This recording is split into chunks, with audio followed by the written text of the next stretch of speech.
Stuff tastes like sour gross, though. I know, but...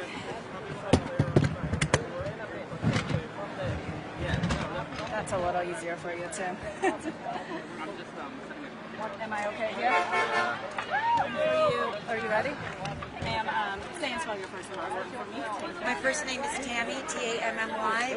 My last name is Talbas, that's T as in Texas, A-L, P as in Peter, A-S as in South. And reason you are, like, why are you so angry to the point that you are sitting here in the middle of Lamar Boulevard tonight? Julie and I have a different point of view. Julia thinks that Christine Blasey Ford was not believed. I think that everyone believes her, and they just don't care because she doesn't matter any more than I matter. Do you have do you have like a personal experience with assault, or is it just being a woman and speaking out and no one's believing, a woman? For the whole time of the Me Too movement, I've been remembering things that I put away because I'm not a masochist and don't want to feel pain that I don't have to feel. When she came out and told her story, my college roommate called me and said, "Are you okay?" Because obviously she remembered. And of course then I remembered. Oh yeah, I remember that. I am sick of calling my senators and my representatives and bleeding my heart into their voicemail and begging them to muster up the human decency to stop this madness, this celebration of cruelty and criminality. And it's not, patriarchy is such a mild word for the rape and abuse of women. It's too much. A lot of women I've talked to, especially during the Me Too movement, but these past 2 weeks, hearing everyone talk about assault and harassment, they're talking about PTSD, like living through every moment of their experience again. Can you kind of speak to that, the pain of that? Yeah, my dreams have gotten weird. A lot of revenge dreams about the men in my past that have caused me harm, serious harm. When I spoke earlier, I was joking about wearing my dental trays today because I catch myself grinding and gritting my teeth. And I'm going to grind them down to dust if I don't stop it. I think a lot of times people confuse anger and agony. What you're seeing here is both. For the survivors, like Julia and I, there's agony, but there's also anger, because this doesn't have to be this way. If men and women were of good character, the behavior that's being elevated to the Supreme Court would never be acceptable. But at this point, power is more important than people. And so we are where we are. And I am where I am. I've never been arrested in my life. I think I'm about to be.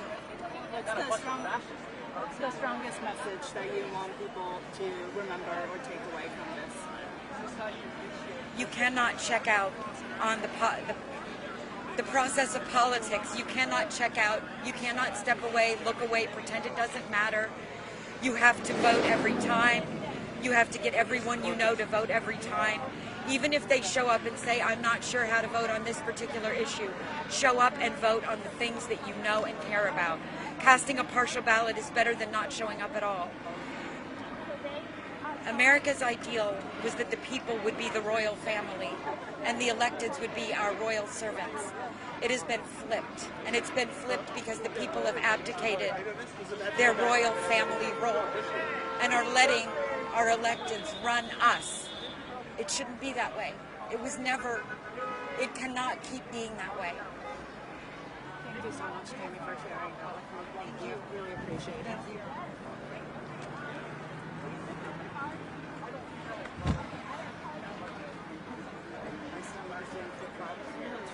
It's so on. Just FYI, Facebook Live on this too.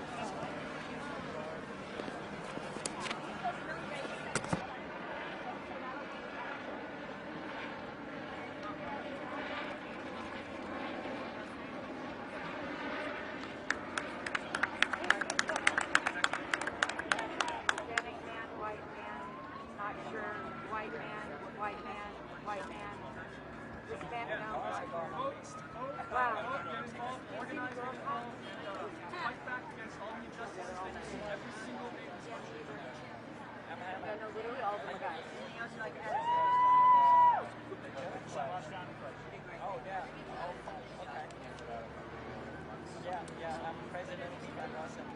Can you share a little bit with the Austin American Statesman about what brings you guys out here today? I know you spoke earlier at the rally. Can you just share a little bit about why you're here?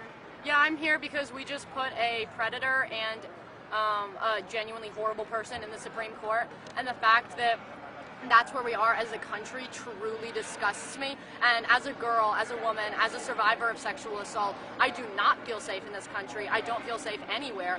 We just put someone who, if I came forward and said I was sexually assaulted, or let's say that I was sexually assaulted, or he was in office when I was, he wouldn't believe me, he wouldn't care. And so the fact that we put him there is horrible. And a lot of people in the investigation were saying, oh, it happened 30 years ago, oh, what's the big deal? And it's like, okay, so Dr. Ford came forward and she's telling this trauma, and she's not going to gain anything from it. There's no personal gain. So, put him there, it's just